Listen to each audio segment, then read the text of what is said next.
જય મુરલીધર જય ઠાકોર. હકો કાઠીને હડકવા આયલો. હવે બે દી પહેલા મને એમ કહેતો હતો કે મારે આ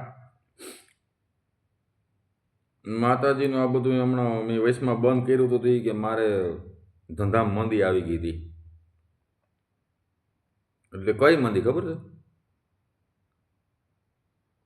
આ માતાજીની પાસે માતાજી નામના જે કોઈ પૈસા ધરે ને એમાં મંદી આવી ગઈ હતી. માતાજીને તરત માતાજીને કોઈ જરૂર નથી. અહીંયા તો પૈસા લાખો ધરતીઓ તો માતાજીને કઈ જરૂર થોડી છે.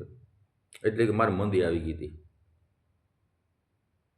પછી માંડ્યો હોય કે પાછું વળી મેં ચાલુ કરી દીધું. તો કે ઓલો ખોટારા ધંધો કંઈક નહીં આવેલો હોય એમાં હાલતો નથી. આના માથે જે બધા એનું હાલે છે એમ.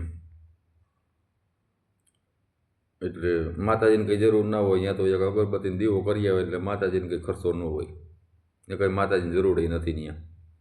પણ આનો ધંધો ભાંગી ગયો એમ. કોઈ માણા આવતા બંધ થઈ જાય. ઓલા કોઈક જોવર આવે તો 500 300 જે ધરેતા ખરીને કોઈ આવે તો એમને તો ન જાય. એટલે ધંધો ભાંગી ગયો તો એમ. ને પાછો એને આજ ખીર કેમ છેડી? કાલ મને કે તું મનસુખ ભાઈનો વિડીયો બનાય તારી ચેનલ ઉપડી જાય. હવે ભાઈ મારી ચેનલ ઉપડે કે ના ઉપડે, મારે કે ચેનલ ઉપર થોડી આ ભૂખ છે કે માંડવાની ઉપર. એ તો હવે મારે મનસુખભાઈ કંઈ ટસલ નથી થઈ કોઈ દી. પણ તો એનો વિડીયો સીધો બનાવું. વિરોધ તું કરો છો, મારે તો કંઈ મનસુખભાઈનો વિરોધ નથી, કોઈ નથી વસ્તુ. તારે એને વિરોધ છે તો હું કેમ તારો ઓછીનો લઉં? એટલે એ થોડોક એને વાંધો આવ્યો. અને પાછો આજ બપોરે ફોન આવ્યો ને ત્યારે પછી મને ખીચ ચડી હતી કાલ તો મારથી અહીંયા બોલાય એમ નહોતું, ઘરે હતો ને તો પછી મેં કીધું મારે તો જો કે અમુક ને ખરેખર આપણે પેટી આવડે છે, ભજન આવડે છે, પણ અમુક બે ત્રણ લાઈનો આપણે આવડતી ન હોય. એક રામદાસ ગુંડલિયા પાસે એ લાઈન છે, કોઈ શૈલેષ મહારાજ પાસે એવી લાઈન છે, ને એક અંકિત રાઠોડ જે વગાડતો હોય ને તો આપણે સાંભળી ગઈ તો એની પાસે લાઈન છે. તો મેં કીધું મારે રામોદ જવું છે, બે લાઈનો શીખવી એમ. તો કે આપણે સુરતમાં ક્યાં ત્યાં છે, નામ છે ને તેમ છે. હવે ભાઈ ના આવડતું હોય કોકને પૂછવામાં નિશા બાપના નથી જતા. પૂછાય એ કહેવાય કે આનું કેમ થાય એમ, આ કેમ ઘેરી વાગે એમ. પેટી તો બધાને આવડતી હોય પણ ઘેરી વાગવાનું. પેટી તો મને આવડે પણ ઘેરી કેમ લાઈન ઉપર ઘેરી વાગે એ આને તો હું ખબર આ તો બસુરો છે. જેની પાસે સૂર નથી ને અસુર છે. એટલે અસુર છે કકી ગાતો હોય જોજો તમે, મન થાય ત્યાં વયો જાય. પહેલે કાળે ત્યારે ચોથે કાળે જાય ને ચોથે કાળે પહેલે કાળે આવે. એ અસુર એટલે અકો કાંઠે અસુર છે. એની પાસે સૂર તો છે નહીં. જેની પાસે સૂર છે એ અસુર નથી, બાકી બધા અસુર. એટલે ભાઈ આ બધા ટેટ પ્રોગ્રામના કલાકારો હોય એટલે એની પાસે થોડુંક જણાય આપણાથી એમ. ને એ પેટી આપણે કદાચ ઘેરી વાગતી હોય તો એની લાઈન પૂછવી પડે. અમુક આને તો લાઈનની શું ખબર હોય કઈ લાઈન હોય, ક્યાંથી ગવાય ક્યાંથી ઉપડે આને ખબર ન હોય.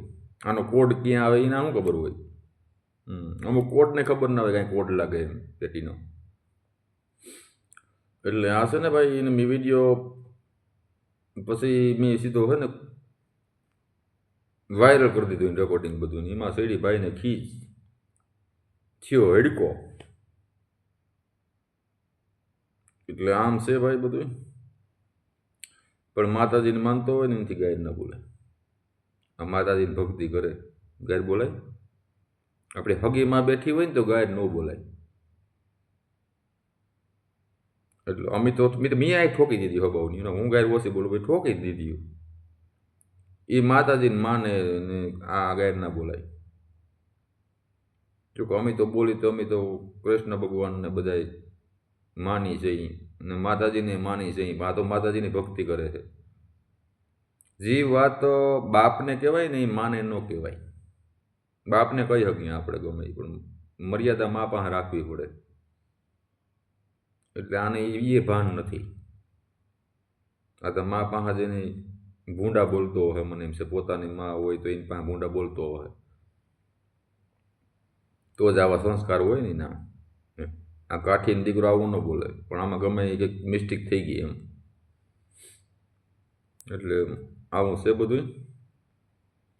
પણ એ કામરેજનું કહેતો હજી મારે હમણાં સિઝન છે, વધારે સિઝન છે થોડીક, એટલે નીકળ્યા એમ નથી. બાકી કામરેજ શું તારા ઘર પાસે આવીને ઊભું હું મરવાથી ક્યાં બી કોઈ દી મોત તો મુઠ્ઠીમાં લઈને ફરી છે. એટલે હું આવીશ ત્યાં કામરેજ આવીને તને ફોન કરીશ, પણ મારે થોડીક સિઝન હરવી પડી જાય ને એટલે હો ભાઈ.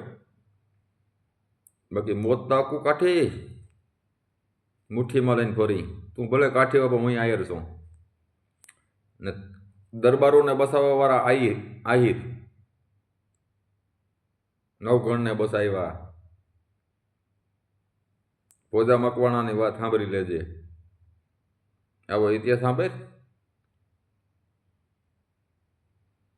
સમજો. એટલે ભાઈ મહેરબાની કર, તારા જેવા જમી સહી, કોઈ નાનું વરણ નથી એવું સમજી લેજે. તો જય મુરલીધર, જય ઠાકર.